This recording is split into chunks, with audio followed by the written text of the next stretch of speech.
안녕하세요. 전국의 구독자 여러분, 왕년의 꽃다방 DJ 한정훈입니다. 네, 안녕하세요. 저는 유동선이고요. 자, 날씨가 너무 좋아요, 우리. 예, 이제 여름입니다. 여름? 여름 아니에요? 봄 아니에요, 봄? 아, 봄. 아니, 봄이긴 한데 조금 고온 현상 때문에 네. 한도가 좀 여름 마냥. 이제는 더웠어요. 이제 아열대 기후로 바뀌는 것 같아요. 한 달씩 좀 빨라지지 않나. 이런 생각이 들고요. 꽃도 좀 이르게 다 폈죠. 예. 근데 벚꽃도 뭐 이제 벌써 떨어지던데. 맞아요. 벚꽃. 또 비 소식도 있고 하니까 조금 또 떨어질 것 같긴 한데 어쨌든 너무 예쁜 꽃을 많이 볼 수 있는 또 지난주였던 것 같습니다. 오늘부터 네. 여의도 축제 시작된다면서요? 여의도 벚꽃축제. 벚꽃 축제. 네. 꽃 구경 좀 많이 하셨어요, 우리는? 아니요, 저는 꽃을 구경을 한 겁니다. 좋아하는 예쁜 하는. 그럼 뭐죠? 눈앞에 딱 나타나면 좋죠. 일부러 보러 가진 않는다? 그렇죠. 좋네요. 네. 나름대로 뭔가 철학이 있는 그런 것 같은데, 저는 그래도 많이 일부러 걸어 다니면서 좀 보는 편이긴 한 것 같아요. 사실 제가 말은 그렇게 해도 네. 좋죠. 걸어 다니면서 이렇게 구경하는 거. 맞아요. 아름다운 봄날, 또 좋은 명언, 아름다운 명언 하나 남겨주시죠. 어떤 거 해주실까요? 예, 미국의 오늘은 사상가이자 네. 문학자, 문학인이죠. 헨리 데이빗 소로가 한 명언입니다. 상당히 가슴에 와서 닿는 것 같아요, 저는. 이게 뭐예요? 뭐냐면은, 네. 사람은 실패가 아니라 성공하기 위해 태어난다. 근데 이게 정말 의미가 있는 얘기 같습니다. 왜냐하면은, 우리가 현재를 살아가면서요, 실패도 하고 성공도 하고 이제 많은 부침을 겪잖아요. 그렇죠. 그런데 막상 개인적으로 이렇게 보면은 성공한 사람들은 상당히 소수인 것 같고 나는 맨날 실패하는 것 같아. 이렇게 보면은. 그래서 나만 빼고 다른 사람들은 다 잘 되는 것 같은데 맞아. 왜 나는 안 될까? 이렇게 이제 생각을 하는데 근데 가만히 보면요. 네. 우리는 계속 성공해 오면서 살아왔다는 거예요. 네, 네. 이게 왜 그러냐면은 우리가 태어날 때도 네. 그 많은 치열한 경쟁을 통해서 태어나잖아요. 이런 얘기 많이 하죠. 예, 네. 사실. 그래서, 태어나는 순간부터 우리는 일단 성공을 한 거잖아요. 그 경쟁을 이기고, 성공을 했고, 그 후에 뭐, 수많은 뭐, 아이가 자라면서 그런 경험들을 통해서, 실패, 좌절 겪었지만 우리는 이렇게 지금 다 성장을 하고 커가잖아요. 그래서 지금도 역시 마찬가지인 것 같아요. 현재 상황이 이렇게 어떨 때 보면 상당히 어렵고 힘들고 외롭고 이런 기분들이 들 수 있을지 모르지만 결국은 또 우리는 계속 이겨나갈 거예요. 왜냐하면은 예전에도 우리 이겨나왔으니까 계속. 예, 저는 그렇게 생각을 합니다. 그래서 다들 힘들 내시고요. 그리고 이제 항상 나는 항상 성공한 사람이다. 이런 생각을 가지고 노력을 해야 될 것 같아요. 그리고 지금 경제가 상당히 어렵다고 하지만 네. 우리 경제도 한번 생각해 보세요. 경제가 어려웠던 적이 지금뿐이 아니잖아요. 그렇죠? 항상 경제가 부침을 겪어왔잖아요. 또 그러다가 또 어느 순간에 또 좋은 시절도 있었고 우리는 그 과정을 다 겪어오면서 성공해온 사람들이거든요. 그래서 기운을 내시고 누구에게나 성공의 가능성은 항상 열려있다. 이것을 꼭 기억하시기 바랍니다. 요즘 같은 시대에 많은 분들한테 좀 필요한 예. 말씀인 것 같고요. 저도 개인적으로도 이 말씀 들으니까 좀 기운이 나는 것 같습니다. 그래서 우리는 성공한 사람이다. 그러니까요. 헨리 데이비드 소로우가 한 말, 사람은 실패가 아니라 성공하기 위해 태어난다. 그리고 이미 성공한 사람들이다 우리는. 그렇죠. 네, 그런 용기를 가지고 또 하루하루 긍정 에너지로 살아보도록 하겠습니다. 자, 본격적으로 시작하면서 또 세상 얘기 좀 해볼까요? 어떤 얘기 오늘은? 세상만 산보는 일이 뜻대로야. 뼈 아프게 또 던져주실까요? 오늘은 네. 사실 이런 얘기를 해야 될까 말아야 될까 조금 했는데요. 요즘 TV나 뉴스에서 이제 이 정치 얘기만 나오면 사람들은 그냥 고개를 돌립니다. 한숨 쉬고요. 그래서 지금 상당히 경제도 안 좋고 우리 서민들은 상당히 어려운 상황인데도 정치인들 맨날 싸우잖아요. 서로 내가 맞다. 거기에 이제 특히 양쪽 보수 진보 갈려서 뭐 개딸들 그다음에 태극기 부대 뭐 이래가지고서 막 서로 서로 이제 배척을 하고 하는데 근데 결국은 이 둘은 똑같은 것 같아요. 뭐 틀린 게 하나도 없어. 의견이 다르면 다 배척하고 그리고 혐오하고 서로 싫어하는 거죠. 언제부터 우리가 이렇게 되는지 모르겠어요. 그러니까 항상 우리는 옳고 상대는 틀렸다 이런 생각들이 상당히 강한 그런 집단이 아닌가 생각해요. 그런데 이들은 또 자기들에게 맞는 뉴스만 골라서 또 얘기를 하죠. 그리고 상대방의 어떤 반대되는 의견은 뭐 격렬하게 또 비난하기도 하고요. 이렇게 양극화된 사회에서는 어떤 현명한 타협점을 찾기가 상당히 어렵죠. 그래서 우리가 세상을 살아가면서 어떤 다양한 의견들, 다양한 목소리가 점점 많아지잖아요. 그 다양한 목소리를 수용을 하기 위해서는 통합과 포용, 서로 타협하고 이런 것들이 이루어져야 되는데 지금 우리 사회는 반대로 가고 있지 않느냐. 이렇게 양극화된 정치판에서 합의된 해결책은 사실은 이거는 있을 수가 없는 거죠. 그래서 지금 이렇게 뭐 뺏기 부대나 아니면은 뭐 개딸들 해서 이들의 의견이 우리 다수의 의견이냐 이렇게 포장이 되는 것도 잘못된 거고요. 그리고 그들의 눈치를 또 보면서 정치를 하는 것도 또 잘못된 일이 아닌가 생각이 돼요. 그래서 지금은 이제 서로 싸우고 비난하고 물어뜯을 때가 아니고요. 우리가 전부 단결해서 정말 우리가 모든 외적의 침입을 물리쳤잖아요. 항상 물리치고 또 위기 때는 서로 간에 또 힘을 모아서 단결하고 우리 IMF 때 우리 금목이 또 했던 기억들을 아시죠? 이제는 조금 이렇게 대립하는 게 아니고 대화하고 조율을 하면서 우리 이제 하나의 마음으로 모아가는 그런 기회가 정말 필요할 때가 아닌가 생각이 됩니다. 그래서 쓸데없는 정쟁들 이제 그만들 좀 하시고요. 이제는 좀 앞으로 나가자. 이게 이제 오늘의 제가 드리고 싶은 말씀입니다. 요즘 돌아가는 세상을 보면서 좀 안타까운 마음에 말씀을 해주셨고요. 부디의 세상 만세였습니다. 좀 대화하고 조율하고 앞으로 이제 나갈 때다라는 요지였네요. 자, 반가운 세미나 소식도 안내해 드리겠습니다. 와, 4월 시작한 게 엊그제인데 또 4월 중순 예고를 해드리네요. 그죠? 13일 목요일이고요. 시간은 오후 2시부터입니다. 지하철 강남구청역 인근에 있는 부디의 미래가치투자연구소에서 진행하겠고요. 어떤 얘기 주로 해주십니까? 네, 지금 뭐 제가 늘상 드리는 얘기지만 제가 1월달부터 지금 시장이 바뀌고 있다 이런 얘기를 참 많이 드렸죠. 지금 거래량도 지금 상당히 많이 늘어나고 있고 시장이 지금 뭔가 반등되는 그런 기미 느끼십니까?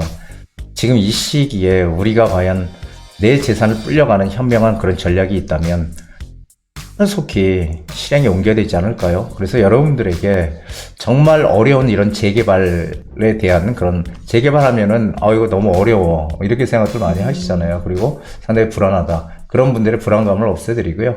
그리고 정말 어떻게 투자를 해야지 우리가 이익을 극대화할 수 있는 그런 방법이 분명히 존재하는데 그런 방법들에 대한 노하우를 제가 알려드리고요. 그리고 투자를 적은 금액으로도 얼마든지 할 수 있다. 그리고 이익을 충분히 낼 수 있는 이유, 재개발은 너무 쉽다. 이런 것들에 대해서 확실하게 제가 정리를 해서 여러분들에게 짚어드리는 그런 시간들을 준비하도록 하겠습니다. 재개발, 이제는 놓치지 말고 여기를 주목하라라는 주제로 특히나 재개발 위주로 좀 설명을 해주시는 시간이니까 4월 13일 세미나 편하신 방법으로 신청해 주시기 바랍니다. 전화나 문자, 그리고 네이버 폼 이용해서 여러분이 편하신 방법으로 신청을 해주시면 되겠고요. 나는 이 시간에 안타깝게 안 된다. 그러면 언제든지 수시로 또 개별 상담 신청도 하실 수가 있으니까 역시나 편한 방법으로 신청해 주시기 바랍니다. 자, 이제 여러분의 목소리 들어보고 또 사연도 살펴보고 고민 하나하나 해결해 드리겠습니다. 부디의 부동산 고민 답방 시작합니다. 네이버 폼을 통해서 상담을 남기는 방법을 말씀해 드리도록 하겠습니다. 자, 먼저 부동산 DJ 채널에 들어가신 다음에요. 아무 영상이나 다 여시면 되는데 이렇게 영상을 클릭하신 다음에 밑에 보시면은 더보기란이 있죠. 댓글에 더보기란을 누르신 다음에 여기 아래 보시면 편리한 네이버 폼 글문의라는 데가 있습니다. 여기를 누르셔서 들어가시면 이렇게 상담을 하실 수 있는 폼이 있으시니까 여기에 전화번호를 적으시고 그리고 간단한 내용, 상담 내용을 적으시면 편하게 상담을 하실 수가 있습니다. 네, 부디의 부동산 고민 타파 시작해봅니다. 여러분도 이 시간 상담 받아보실 수 있으니까요. 전화와 문자, 그리고 네이버 폼, 여러분이 편하신 방법으로 신청해 주시기 바랍니다. 구독자님 만나보겠습니다. 연결되어 있습니다. 여보세요? 여보세요. 안녕하세요? 안녕하세요. 네, 안녕하세요. 유튜브 방송 잘 보고 있어요. 아유, 감사합니다. 감사합니다. 네. 부디가 오늘 상담을 도와드리려고 하는데 어떤 점이 궁금하신지 네. 먼저 들어볼게요. 제가 용산구 서부이천동 대림아파트에서 살고 있거든요. 네. 예, 그걸 산 지가 지금 한 7년 되긴 했는데, 네. 그거를 다른 곳도 많이 올랐지만 지금도 많이 오르긴 했는데, 이거를 세긴 조금 아깝죠? 그래서 이거 전세를 주고 전세값이 한 6억 5천 많이 받으면 그렇더라고요. 네. 그래서 이걸 가지고 다른데 집을 하나 살까 하는데 보통 요즘 말씀하시는 게 선생님도 그렇고 모아타운 가양동 모아타운 네. 그쪽을 좋다고는 하는데 너무 비싼 것 같아가지고 네, 그래서 성수동 빌라를 봤거든요. 네. 근데 성수동 저기 맨션 같은 걸 봤는데 네. 거기가 위치를 말씀드려야 되나요? 대충만 얘기해 주세요. 대충만. 대충이라도 대략적으로라도 네, 네네네. 정동 초등학교 뒤쪽에 미성 아트길이라고 그래가지고 11평 정도인데 이제 지분이 11평인데 땅평수가 8억 정도고 또 영동주택이라고 또 있는데 그거는 7평인데 8억 5천이고 막 이러더라고요. 이런 거 괜찮은가 해서. 정리를 해볼게요. 지금은 네네. 용산 서부 이촌동 대림 아파트에 거주하고 계시는데 이제 여기를 네. 전세를 주고 왜냐하면 팔기 좀 아깝다라는 생각이 있으셔서 전세를 주고 네. 원래는 자양동 모아타운 생각을 하셨지만 좀 비싸기도 하고 그래서 너무 네네 많이, 그러니까요. 그래서 성수동 쪽을 지금 생각을 하신다는 거죠? 네, 봤다는 얘기죠. 어떻게 생각하시나 하고. 그러게요. 그래서 부디의 네. 생각을 지금 듣고 싶어서 신청을 네, 또 해주셨고요. 잘하셨고요. 그러면 부디가 지금 네. 지도를 켜놓고 보고 있으니까 한번 통화 또 자세하게 해보세요. 네네. 감사합니다. 네. 예, 안녕하세요. 네, 안녕하세요. 예, 반갑습니다. 여기가 네네. 지금 네. 성수동 경동초등학교 인근이라고 그랬잖아요. 맞아요. 예. 근데 지금 보시다시피 밑에는 지금 성수 전략정비구역이라 그래서 여기는 이제 본격적으로 맞아요. 개발하는 데잖아요. 네. 그렇죠. 전략정비구역. 예, 전략정비구역이라 그래서 다 여긴 개발을 하는 곳이고 위쪽에 네. 지금 빌라를 구입하시려고 하는데 이게 지금 거주의 목적이 큰 거예요? 이쪽이?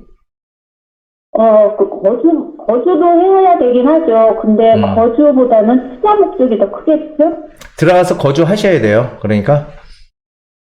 여기 지금 민성 아트빌은 저희가 거주를 할 수는 있을 정도의, 예.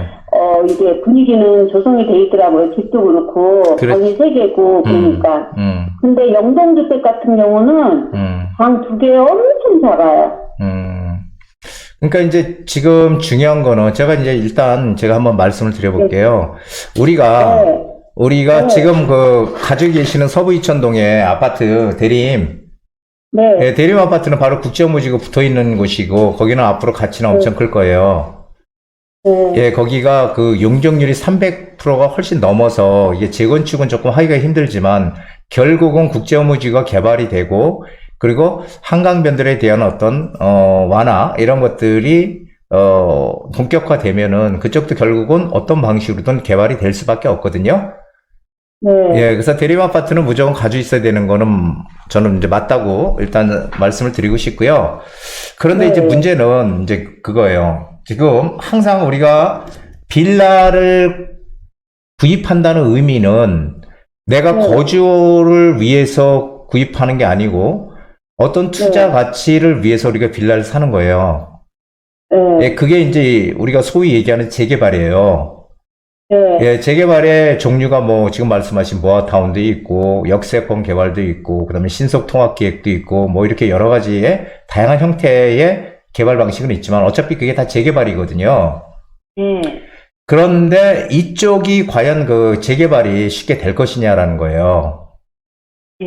그러니까 내가 거주하고, 뭐 넓고 편하고 내가 들어가 살 수 있고 그런 건 좋은데 가장 중요한 네. 것은 여기가 어떤 호재가 있어서 개발이 가능한 그런 조건이 성립이 돼야지만 투자 가치가 네. 있는 거지. 그렇지 않고 그런 계획이 없다면 투자 가치는 없는 거예요. 그래서 제가 항상 그냥 괜히 비싼 거예요. 괜히 비싼 건 아니고 성수동이 원래 핫하잖아요. 땅값도 비싸고. 그렇기 때문에 주변에 이제 그 어떤 산업센터라든지 이런 것들이 들어오면서 땅값이 올라가면서 이제 가격들이 조금씩 오른 거죠. 그렇지. 여기가 뭐 실제로 어떤 개발의 호재 이런 것 때문에 오르는 건 아니거든요.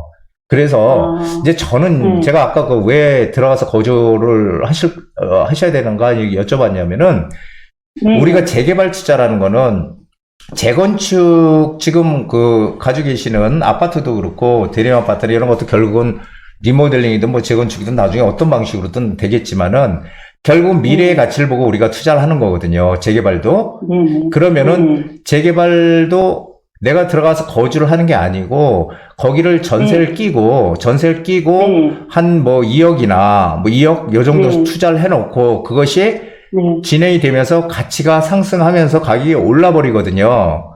예, 그래서 그런 어떤 투자 가치를 보고 우리가 빌라를 사는 거예요. 그런데 만약에 거주를 하셔야 된다면 그런 어떤 개발지에 개발 가능한 그런 지역들에 그렇게 들어가서 이렇게 살기는 좀 어렵다는 거죠. 차라리 저는 이런 생각을 좀 해보는데 이게 뭐 어떻게 생각하실지는 모르겠어요. 그러니까 성수동은 지금 이 밑에 한강 르네상스 프로젝트로 가격이 많이 올랐고 자양동도 혹시 보셨다 그러셨나요? 보셨어요? 자양동도? 네. 자양동이요? 예. 직접 가서 보진 않았는데, 예, 그쪽 부동산 전화를 해서 여러 예. 군데 여쭤봤는데, 예. 뭐 물건도 없지만은, 비싸더라고. 방 2개짜리인데 뭐 6억이 다 넘어가고, 지분이 7평, 8평 막 이런 거 같던데요. 근데 이제 제가 말씀드리고 싶은 거는 자양동이, 네. 자양4동은 이미 다 지금 확장이 돼 있거든요. 네네. 뭐 신석통합기획이든 위쪽으로는 자양4동은 신석통합기획, 위쪽으로는 모아타운 다 이렇게 이미 확정이 돼 있어서 실제로 지금 제가 이제 생각하고 제가 말씀드리고 싶은 건 이런 거예요. 지금 이렇게 큰 평형대 재개발 지역에서 이렇게 거주해서 네. 들어갈 만한 20평대 최소한 방 3개 네. 이런 것들은 좀 찾기가 어려워요. 방 2개짜리 이렇게 그 작은 것들 이런 것들은 찾을 수가 있지만 찾기가 어렵거든요. 그래서 실제로 거주하고 투자가 이렇게 같이 되기가 좀 어렵지 않을까 하는 생각이 조금 드는데 만약에 그러면 투자하고 분리를 해라. 그렇죠. 저는 그렇게 조금 그래서 만약에 내가 네. 전세를 끼고 이런 개발지 특히 한강변이잖아요. 이쪽 자양동 같은 경우 네네. 이 한강변의 가치를 정말 이 선진국들은 어마어마하게 크거든요. 한강변의 가치가 우리도 이제 지금 그렇게 가는 거예요. 그래서 한강변에 내가 들어간다는 거는 앞으로는 생각도 이제는 못한다. 앞으로 10년 지나면은 그때부터는 한강변에 아예 들어갈 생각조차도 하기 어렵다는 거예요. 이제 점점 한강변에 다 아파트들 지어지면은 상당히 고가의 아파트들로 형성이 될 거거든요. 예, 그래서 저는 그렇게 하지 마시고 만약에 내가 거주를 해서 좀 여력이 된다. 네. 근데 이게 큰 평형대가 없어요. 지금 이 밑에 자양사동 한강변 있죠? 자양사동. 네. 이 한강변은 지금 신속통합기획으로 지금 일단 확정이 됐잖아요. 네, 맞아요. 예, 확정이 됐는데, 여기는 실거주할 수 있는 사람들만 살 수 있어요. 맞아요. 예, 토지거래 허가구역이기 때문에 실거주할 사람들. 그래서 여기에 여력이 된다면, 만약에 내가 돈이 좀 여력이 돼서, 이렇게 들어가서 거주를 한다면, 이 자양사동에 조금 큰 평형대가 있나를 좀 알아보시는 게 일단 우선인 것 같고요. 네. 그리고 금액이 비싸다, 이렇게 생각하시면 안 돼요. 왜 그러냐 하면은, 성수동은, 거기는 개발 계획이 없잖아요. 그쪽은. 네, 맞아요. 예, 그런데 이쪽 자양동은 지금 전 지역들이 다 지금 개발의 어떤, 그런 움직임들이 계속 지금 일어나고 있는 곳이거든요. 네. 그리고 그쪽은 한강변이 아니잖아요, 성수동은. 맞아요. 여기는 한강변이에요. 다 밑에 부분들. 그렇죠? 신속통합 하는데요. 네, 신석통합도 그렇고, 여기 자양 이동도 여기 다 밑에가 바로 한강변이잖아요. 자양 이동도. 네, 맞아요. 바로, 자양 이동 같은 게. 그러면은, 맞아요. 자양 이동에서도 또 모아타운 추진하는 데 있거든요.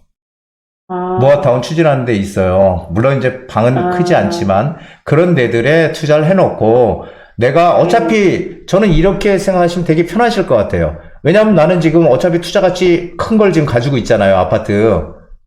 네. 예, 용산에, 서부 이천동에 네. 바로 국제무지구 붙어 있는 투자가치 높은 걸 가지고 있고, 그리고 내가 세를 살더라도, 전세를 살더라도, 여기에 또 한강변에 네. 가치가 커서 나중에 아파트가 지어질 수 있는 그런 곳에다가 조그만 빌라라도 사놓는 게, 그게 재테크적인 측면에서는 가장 이상적이 아닌가 저는 그렇게 조언을 드리고 싶거든요. 아, 예, 아니면은, 이 안으로, 그게 아니라면, 내가 무조건 들어가서 거주를 해야 된다면, 조금 전에 말씀드렸듯이, 자양 이동에 모아타운 추진하는 지역이든, 아니면은, 이 자양사동에 토지거래 허가고요. 여기는 실거주하실 거니까 상관없잖아요. 만약에 내가 여력만 된다면. 네. 그렇죠. 여기를 들어가시는 게 100번 맞다고 생각이 돼요. 실거주하신다면. 그래서- 성수동은 아니다. 성수동은, 그쪽은 아시다시피, 거기가 뭐 이렇게 낡은 빌라들이 이렇게 쭉 밀집해 있어가지고 재개발이 될 곳은 네. 아니잖아요. 거기가 준공업 지역이거든요. 그래서 네. 그렇기 때문에 거기는 조금 제외를 시켜주시는 게 맞지 않을까. 입지는 좋지만 그렇게 생각이 되네요. 그래서 투자와 거주는 반드시 좀 이렇게 분리를 해서 생각을 분리를 하라. 해보시는 게 맞지. 그냥 네. 거기에 내가 거주를 해야 되니까 나는 이쪽 괜찮아 들어갈게 이렇게 되면은 그거는 나중에 또 후회하는 네. 일이 또 생길 수 있거든요. 물론 못 판다는 건 아니에요. 이 거래를 못해 그걸 나중에 내가 매도할 때 매도를 못 한다는 건 아니지만 가격이 올라줘야 될 거 아니에요. 우리가 뭔가 투자의 개념이라면.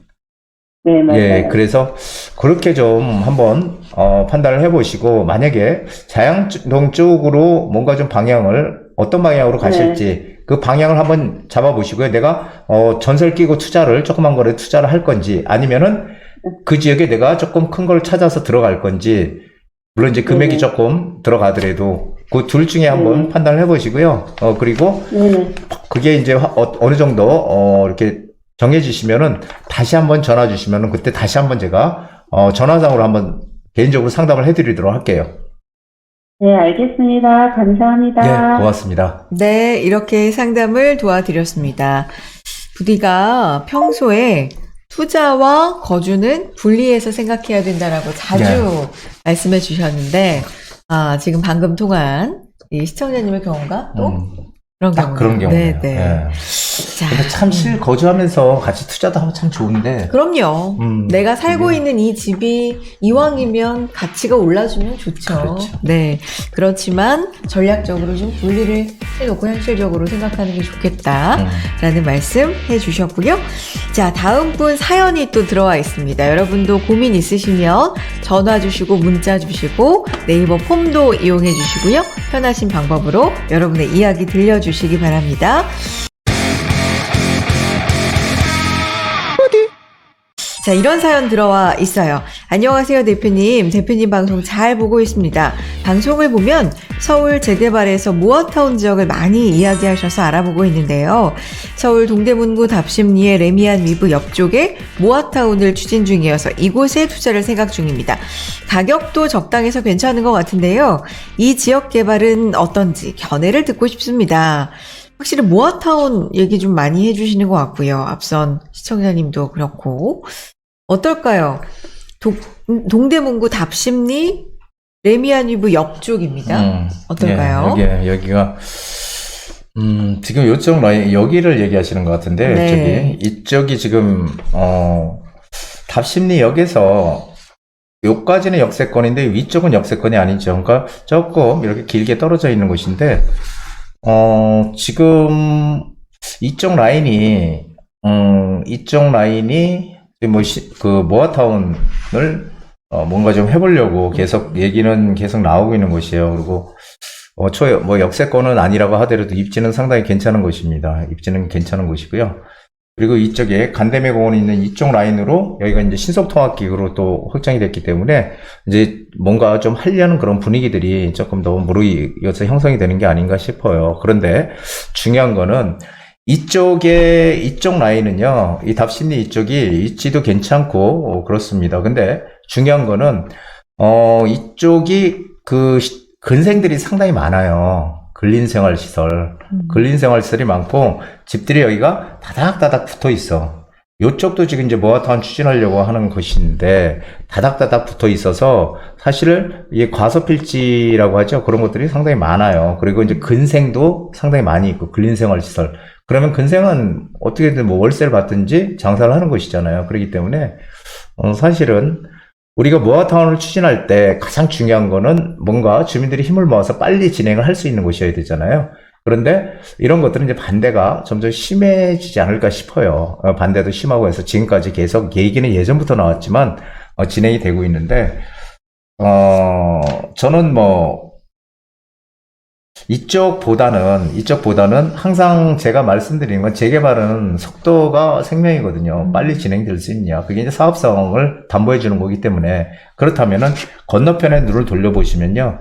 건너편 이 도로변을 사이로 두고 이쪽은 동대문구고요. 밑에 쪽은 성동구예요. 이 밑에가 성동구거든요. 성동구. 구가 딱 갈리죠. 근데 성동구에 지금 마지막 남은 노른자의 땅이 있어요. 거기가 뭐냐면은 지금 이쪽 라인인데요. 여기가 용담역하고 역세권이고 답심리역하고 초역세권이고 해서 이쪽이 지금 역세권 개발 추진하거든요.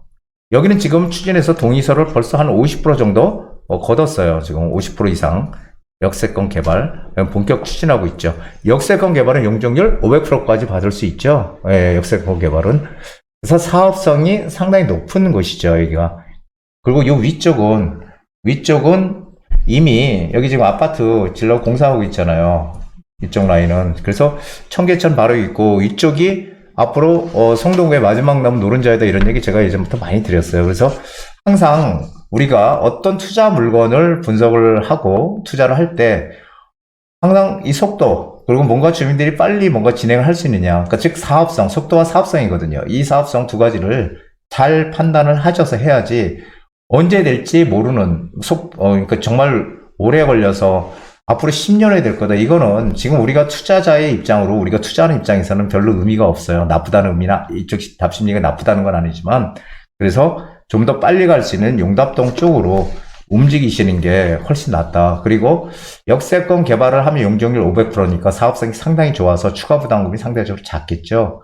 예, 그러면은 가격은 좀 더 비쌀 거예요. 답심리 쪽보다는. 하지만 항상 제가 말씀드리는 게 지금 우리 시장이 양극화가 점점 심해질 때일수록 우리는 좀 더 좋은 입지의 노른자리로 들어가야 된다. 이런 얘기 많이 드렸잖아요. 그래서 용답동 쪽으로 훨씬 더 입지가 난 용답동 쪽으로 방향을 잡아보시는 게 좋을 것 같아요. 그러면 이제 머지않아 이제 건축 제한에 이쪽이 묶일 거거든요. 이제 건축 제한에 묶이는데 이쪽은 노후도도 상당히 심해서 신축이 어느 정도 들어와 봐야 노후도 50%에는 미치지도 못한다. 노후도 50%, 60%, 재개발 60%죠. 60%, 역세권 개발은 50%거든요. 노후도 50%가 되려면은 어마어마하게 많은 새집이 들어와야 돼요.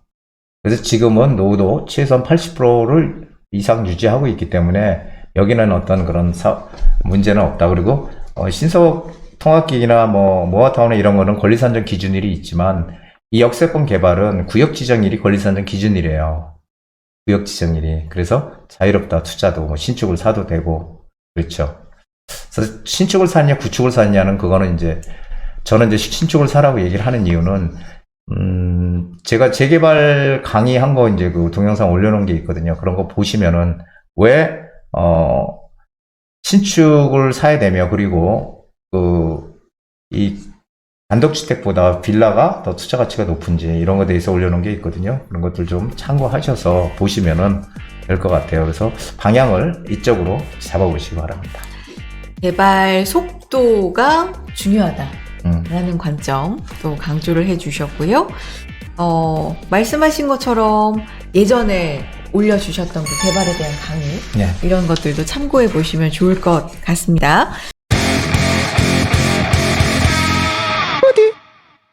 자, 다음 분 사연도 볼 텐데요. 여러분의 고민도 전화와 문자, 네이버 폼 통해서 들려주시기 바랍니다. 다음 분은 이런 내용으로 보내주셨어요. 안녕하세요. 경기도 안양시 동안구 평촌동 푸른마을 인덕원 대우를 보유 중입니다. 가격이 많이 떨어져서 걱정이 많았었는데 요새 다시 조금씩 오르는 듯합니다. 뉴스 기사를 보면 가격 하락이 더 많이 될 거라고 해서 지금이라도 파는 게 나을지 고민 중인데요. 팔게 된다면 지금이 나을까요? 대표님이 생각하는 매도 시기가 있을까요? 좋은 의견 부탁드립니다. 보내주셨는데 가격이 많이 이제 떨어졌다가 조금씩 뭔가 다시 회복하는 듯한 기미를 느끼신 것 같아요. 그래서 매도 시기를 지금 고민하고 계시거든요. 어떨까요? 푸른마을 인덕원 대우 아파트 여기죠. 네. 여기입니다. 여기가 바로 인덕원역이잖아요. 여기 인덕원역이에요. 옛날에 인덕원역 그렇게 크게 뭐 이렇게 메리트가 뭐 엄청 좋다 이런 얘기 안 드렸었는데 교통호재가. 교통호재가 네. 지금 여기가 있잖아요. 인덕원역이 4호선만 지나가던 게 여기에 지금 앞으로 GTX C 노선도 들어오잖아요. 그렇죠. GTX C도 들어오고 그다음에 인동선 인덕원에서 동탄까지 가는 그 동탄에 있는 분들 상당히 기대가 크거든요. 인덕원 동탄선 그리고 또 뭐 있어요? 월곡 판교선 이런 것들이 앞으로 3개나 더 지금 지하철 노선이 들어오는 정말 뭐 대단한 그런 인덕원역이 되겠네요. 근데 지금 그런 호재들 때문에 사실 인덕원 3호라든지 인덕원 삼성아파트라든지 이런 데들 다 가격이 많이 엄청 올랐었거든요. 근데 지금 사실 최근에 어떤 부동산 가격 하락에 의해서 가격들이 많이 빠졌거든요. 이쪽도. 근데 지금 다시 이제 회복하는 그런 분위기인 것 같아요. 그러다 보니까 지금이라도 팔아야 매도를 해야 되는 게 아닌가 이렇게 생각을 하시는 것 같습니다. 그런데 저는 조금 반대요. 지금 매도하는 거는. 왜 그러냐면은, 제가 누누이 말씀드리지만은, 지금 거래량 계속 늘어나고 분위기가 지금 바뀌어가는 그런 지금 시점에 와 있어요. 그래서 시간이 지나면 지날수록 좀 더 나은 분위기로 갈 거는 뭐 기정사실입니다. 뭐 일시적인 뭐 데드캣 바운스라고 이렇게 얘기하는 그 엉터리 전문가들도 있지만 그런 사람들 얘기는 그냥 들으나 마나한 얘기니까요. 그런 거 듣지 마시고요. 그러다 보니까 지금 이제 GTX-C와 신선선이 올해 말이나 내년 초 되면 이제 착공이 들어가요. 그러면은 그때를 우리가 매도 타이밍으로 잡으세요. 그때 매도 타이밍으로 잡고 항상 재테크의 관점에서 본다면 내가 매도를 하고 가만히 있으면 안 되잖아요. 그 현금을 들고 다른 쪽으로 뭔가 방향을 바꿔야 되는데 그때는 바로 서울의 재건축이나 재개발 쪽으로 진입을 반드시 하시기 바랍니다. 그게 정말 특히 재건축은 물론 돈이 내가 투자금이 많아야 되지만 재개발은 작은 금액으로도 앞으로 어마어마한 그런 미래 가치를 누릴 수 있는 그런 아파트를 내가 갖게 되는 거거든요. 그래서 빨리 착공하는 그런 시기, 그 GTX-C와 인덕원에서 동탄까지 가는 인동선 이 착공하는 시기에 내가 여력이 된다면 서울의 중심 지역의 재건축을 추진을 할 수 있는 아파트, 이미 추진하고 있는 건 가격이 올라 있잖아요. 그러니까 추진할 수 있는 아파트 아니면은 좀 더 금액이 작다, 내 작은 금액으로 내가 좀 돈을 좀 엄청 불려보겠다 이렇게 생각하시는 분들은 어떻게 해요? 재개발 전세 끼고 투자하셔서 가지고 계세요. 그러면은 그게 앞으로 엄청난 효자 노릇을 할 겁니다. 그러니까 그렇게 시기를 좀 잡아보시면 될 것 같아요. 네. 자, 이런 고민 하시는 분들도 요즘 좀 되지 않을까라는 생각이 듭니다. 시장 분위기가. 그래서 매도를 해야 되나? 앞으로 어떻게 될까? 이런 분위기들 좀 궁금해 하실 것 같은데 혼자 고민하지 마시고 부디의 의견 어떤지 또 함께 얘기 나눠보시고 결정해 보셔도 좋을 것 같습니다. 전화 주시고 문자 남겨주시고요. 네이버 폼 통해서도 신청해 주시기 바랍니다. 자, 부동산에 관련된 얘기일 수도 있고 아닐 수도 있고 우리 옛날 얘기 해보는 시간이죠. 부동산 타임머신 타고 옛날로 한번 떠나보겠습니다. 함께 하시죠.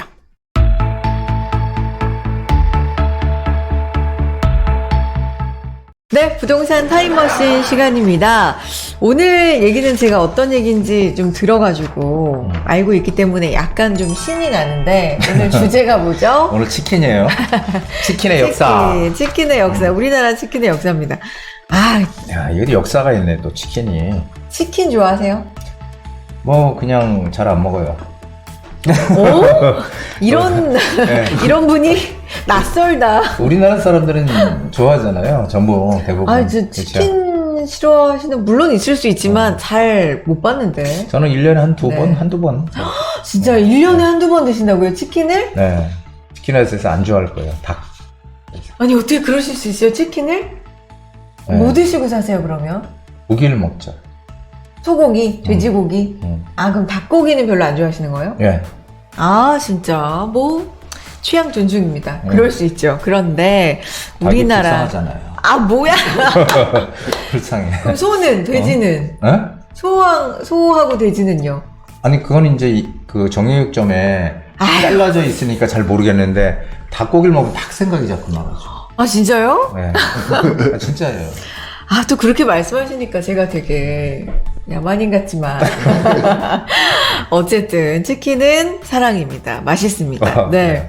우리나라 치킨의 역사를 오늘 그래서 좀 볼 텐데, 치킨의 기원이요. 그러니까 우리나라만이 아니라 전체 치킨의 기원을 좀 조사를 하셨는데,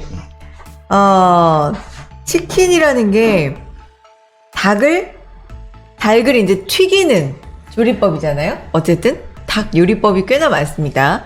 뭐 볶는 것도 있고, 뭐 삶는 것도 있고 많지만 이 튀기는 조리법이요.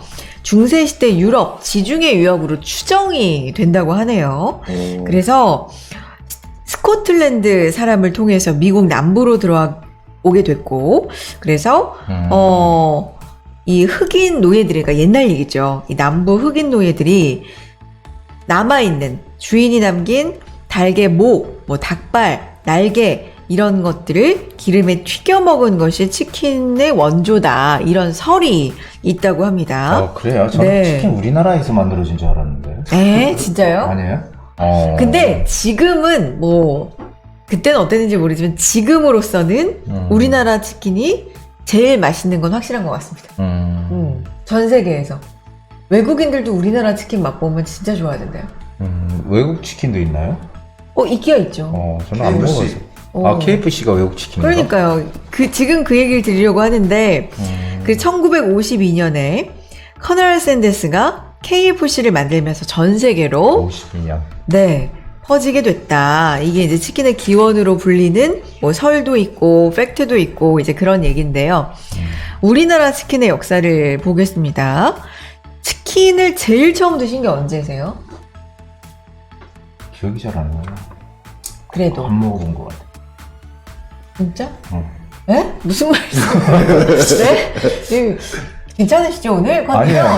이상한 아니고. 말씀을 자꾸 아니, 하시네. 치킨을 기억이 별로 안 나네. 치킨 먹은 기억이. 고기 먹은 기억은 많이 나도. 근데 어쨌든 최초가 있을 텐데 기억이 잘 안 나신다는 뜻인데 우리나라 치킨의 역사가요. 와 근데 전 진짜 깜짝 놀랐어요. 1450년에 조선 어의 전순의가 전순이 알아요? 모르죠.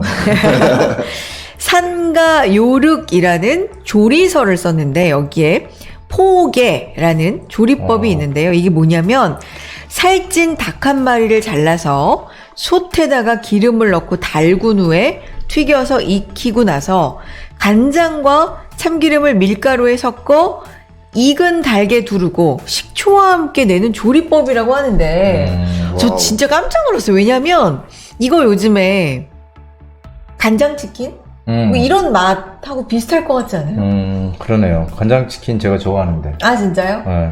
뭐 교땡? 예. 땡촌? 여기요? 교촌. 교촌. 맞아요. 교촌? 좋아하세요? 예. 오, 맛있죠. 네. 근데 어쨌든 1450년의 조리법인데 왠지 그 교촌 맛이 저는 머릿속에서 좀 상상이 돼서. 근데 전 궁금한 게 갑자기 기름을 어디서? 넣고 둘렀다고 했잖아요. 네. 이 기름이 무슨 기름일까요? 참기름. 참기름이요. 그러게 이때 약간 기름이 뭐 지금처럼 이렇게 기름을 짜는 기술이 없었을 텐데. 그러게요. 팜유나 뭐 식용유 이런 게 아니었을 텐데요. 그렇죠. 좀 그죠? 신기한 것 같습니다. 1450년도에 기름이 있었다는 게. 참기름 있었다니까. 옛날에 그 기름이 없어서 그 돼지 기름으로 전 같은 거 막 붙이고 그랬다잖아요. 돼지 기름에 튀기진 않았을 것 같고.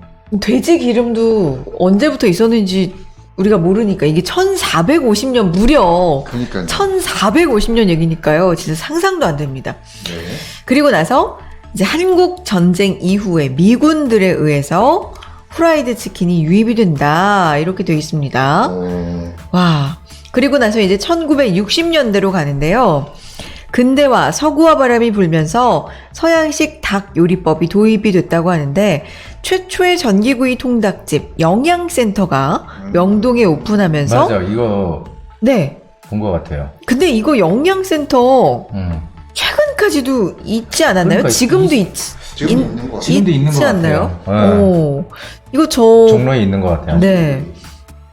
전기구이. 영양센터 엄청 유명한 기억이 있는데 그래서 월급날에나 한번 먹는 고급 메뉴로 이 치킨이 자리를 잡았고요. 근데 이때는 튀긴 치킨보다 전기 이 기계를 이용해서 통돌이 바베큐 형식으로 만드는데 그거 요즘도 있잖아요. 네, 돌아가는 통돌이. 거. 네. 근데 이 맛이 또 있어요. 기름이 좀 쫙 빠져가지고 뭔가 담백한. 네. 맞아요. 갑자기 먹고 싶네. 배고프네. 막 침이 도는데 요거 사실 요즘에 이렇게 길에 그 전기구이 트럭이라고 하나? 그런 분들 많이 있지 않나요? 네, 저 본 가끔 것 같아요. 먹는데. 본 것 같아요. 안 드세요? 그것도 안 드셔보셨어요? 네. 재미없어. 뭐 얘기할 의욕이 없네. 어떻게 치킨을 안 좋아하실 수가. 아니 간장치킨은 가끔 좋아해요. 있으면 먹어요. 간장치킨. 교촌만 좋아하시네요. 교촌 간장치킨. 부디의 원픽은 교촌이군요. 전 다 좋습니다. 뭐 저도요. BBQ도 좋고 교촌도 좋고 이런 전기구이도 너무 맛있고요. 잔인한 것 같아요. 아니 너무 웃긴 것 같아요. 소도 드시고 돼지도 드시면서 너무 웃긴 것 그건 같아요. 얼굴을 안 보잖아요. 그래요? 근데 공감이 되는 게 소랑 돼지는 뭐라 그래 이렇게 잘라놓으니까 형태가 없는데 치킨은 너무 형태가 적나라하게 나오니까 그러니까 얼마나 불쌍해. 기준이 뭔지 저는 약간 공감이 되긴 하지만 그래도 맛있습니다. 자, 70년대로 가보겠습니다. 경제가 이때 이제 급속도로 성장을 하고, 이때 71년에 식용유가 나왔대요. 해표 식용유.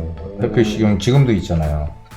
이거 저 음악 생각나요. 해표, 식용유? 이거 아니에요?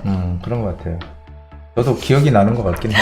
네. 해표 식용유. 해표 식용유가 출시가 되면서, 가마솥 통닭으로 이제 많이 대표가 되는 시장 통닭 전성기가 열립니다.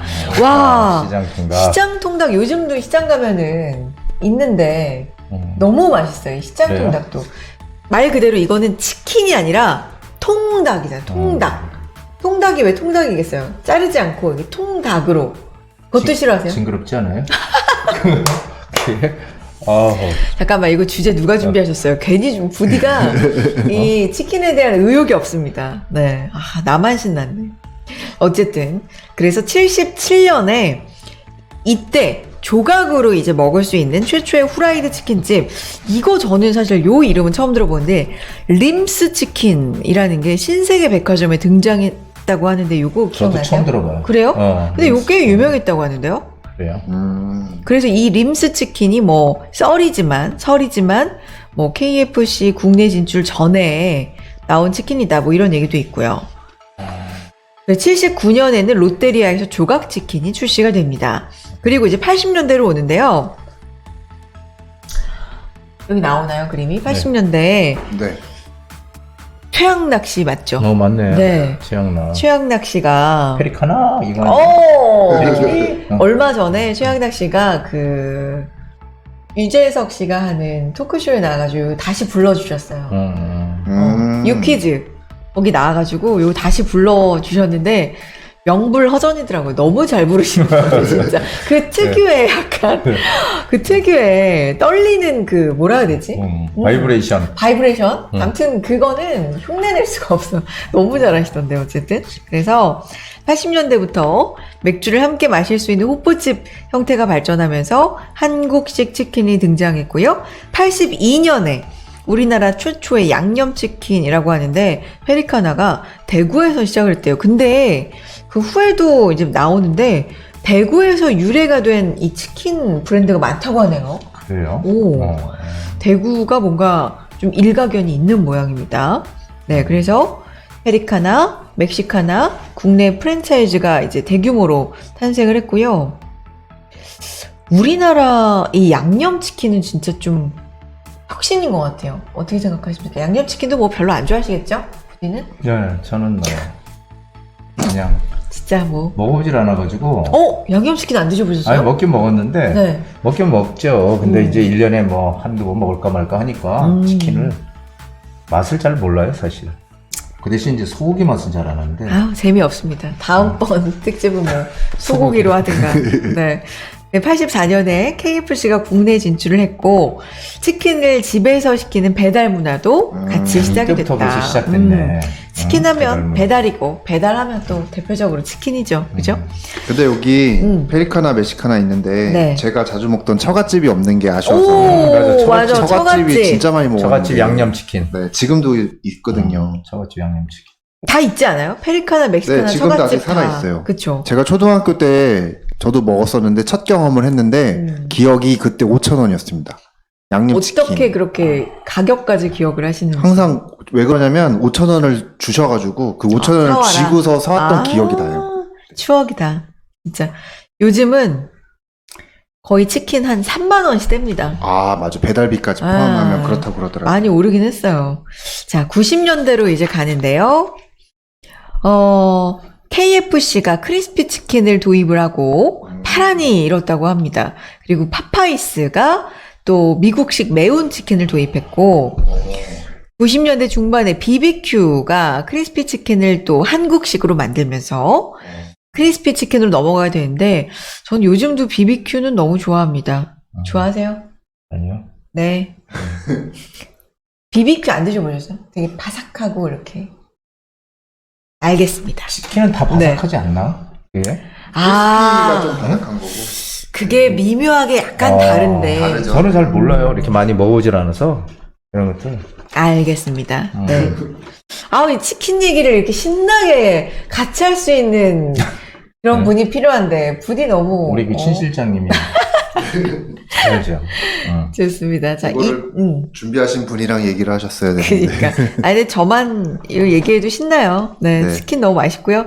2000년대 이제 프랜차이즈 무한 경쟁 시대로 가는데 이때 너무 많은 브랜드가 이제 나왔나 봐요. 지금 있는 브랜드를 비롯해서. 그 다음에 다양화가 돼서 파닭, 숯불구이닭, 파닭. 뭐 이런 것들. 파닭도 진짜 맛있죠. 네. 그리고 부디가 좋아하는 교촌의 간장치킨, 요때 또 대박이에요. 대박 났다는데. 네, 역시. 대박이. 맛있죠? 간장치킨 뭐 말해 뭐예요.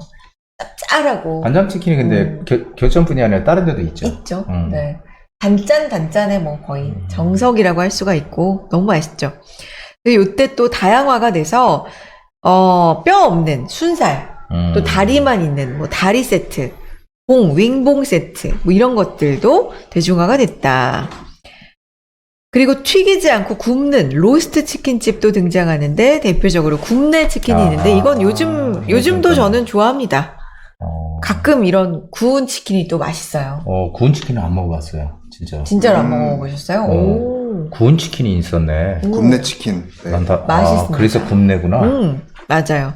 2010년에서 현재 이르기까지는 정말 다양성의 시대다. 뭐 갈비맛 나는 치킨, 뭐 뿌려 먹는 이렇게 가루 같은 거 뿌려 먹는 치킨, 뿌링클 맞아요. BHC요. 맞아요. 네. K치킨으로 전 세계적인 음식으로 역수출하고 있고 진짜 아까도 말씀드렸지만 외국인 분들이 이제 우리나라 치킨 드셔보시면 깜짝 놀라죠. 너무 맛있어서. 네. 치킨의 역사를 이렇게 봤는데 저만 떠들었어요, 신나게. 근데 우리는 뭐 관심이 없네요. 네. 아유, 근데 이거 오늘 많이 공부를 많이 했는데요. 진짜요? 치킨에 대해서 지금 공부를 많이 했는데, 야, 우리나라 사람들이 대부분 다 열이면 열 좋아하는 게 이제 치킨인데, 맞아요. 이 치킨이 성장한 배경에는 우리나라 경제 성장과 같이 맞물려 있거든요. 그래서 미국에서 유행하던 치킨이 이제는 우리나라를 넘어서 외국에까지 이제 수출을 하는 K 치킨이라는 타이틀을 가지고 외국 수출도 하고 있는 대단한 성장을 했다고 보여집니다. 근데 아까 말씀하셨듯이 지금 뭐 치킨 값이 이제 배달료 때문에 거의 3만 원 뭐 이렇게 얘기들이 있더라고요. 그 배달료도 그렇고 이제 물가가 워낙에 오르니까. 원재료 뭐 이런 게 많이 올라서 아무래도 이제 업체들도 좀 올리면서 근데 이렇게 그쵸. 되면은 이제 치킨도 사실은 자주 먹지 못하는 음식 돼 있는 거 아니에요? 그렇죠. 가격이 비싸서? 오르면 오를수록 사실 접근성이 좀 떨어지긴 하죠. 그래서 좀 모르겠습니다. 가격이 싸면 더 좋긴 할 텐데 또 장사하시는 분들은 어느 정도 그렇죠. 또 원재료도 오르고 하니까 그렇죠? 어쨌든 온 국민이 네. 뭐 즐겨 먹는 대표 음식이 치킨이니까요. 네. 앞으로도 치킨이 계속 사랑받는 그런 음식으로 남기를 바라겠습니다. 맞습니다. 뭐 요즘도 국제적인 어떤 우리나라 대표팀 출전하는 경기만 있으면 치킨집 불납니다, 진짜. 그러네. 맞아요. 네, 온 국민이 즐겨 먹는 음식. 오늘은 치킨의 역사에 대해서 얘기해 봤습니다.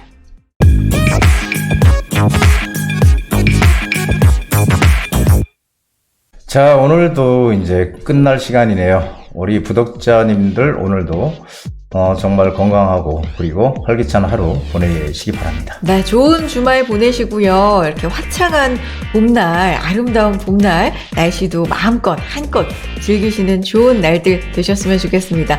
자, 다음 주에도 부자 되는 정보 가지고 함께 이야기 나눠봐요. 여러분 모두 행복한 부자 부자 되세요. 되세요.